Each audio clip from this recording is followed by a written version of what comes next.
Faire face au monde et à ses querelles impitoyables entre les hommes.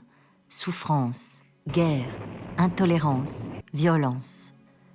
Depuis 10 ans, Pierre Vinicky observe, étudie, seul et avec d'autres, reçoit ce qui nous manque pour fonder un équilibre durable, la confiance. Il ne se passe pas une journée sans que la question de la confiance ne se pose.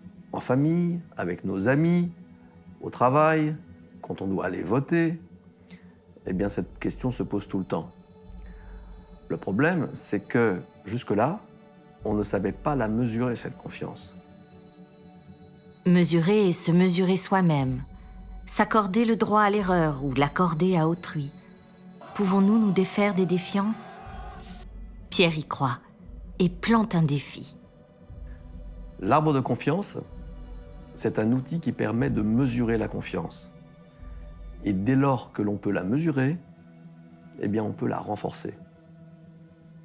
Ma vision pour l'arbre de confiance, c'est que ça devienne l'outil de référence pour tous ceux qui veulent travailler sur la confiance. Et tous ceux qui veulent travailler sur la confiance, c'est tout le monde. C'est vous, qui que vous soyez. Ça n'est pas un outil qui vous enferme dans une perspective, c'est un outil qui s'ouvre à toutes les perspectives dont vous avez besoin. Cet arbre, c'est un arbre qui pousse dans un rêve d'enfant. Celui d'où on regarde le monde en sécurité. Quand j'avais 6 ou 7 ans, mon rêve, c'était de faire un jour une grande découverte qui serve l'humanité, un peu comme Pasteur qui a découvert le vaccin contre la rage. Il a été toujours un enfant extrêmement vif et dynamique. Enfant, il était très sportif. Et ses ambitions étaient d'être comme les grands champions qu'il admirait. Pierre, devenu adulte, poursuit cette idée que la confiance est le seul vaccin contre la rage des hommes entre eux. Enfin, il y a toujours une tentation chez Pierre d'aller sur presque le politique, le social, des choses qui ont un fort enjeu et qui peuvent rayonner, qui peuvent, entre guillemets, changer le monde. Voilà. Sans la confiance, on ne peut rien faire. On ne peut rien faire dans la vie, aussi bien professionnelle d'ailleurs que sentimentale. Il observe les hommes, les collectifs, dans leur feuillaison et dans leur teinte. Qu'est-ce qui fait que les patients, bien souvent, ne prennent pas le traitement que leur médecin leur demande de prendre?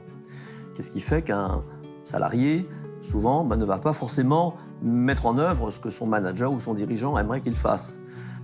J'ai compris que la source de ces problèmes, c'était le total manque de confiance que suscitaient ces changements. Sur tous les continents, il fait connaître son arbre. Il l'habite autant qu'il en est habité. Pierre, c'est quelqu'un qui incarne la question de la confiance. Il aspire à la confiance, il ne supporte pas la défiance. Ainsi, il incarne cette conviction qui le porte vers un avenir de possible entre des hommes reliés. Pierre n'est pas qu'un souffleur de confiance. Il devient un jardinier voyageur de la confiance. J'ai la ferme conviction que l'arbre de confiance est le vaccin contre l'intolérance, les conflits et même les guerres.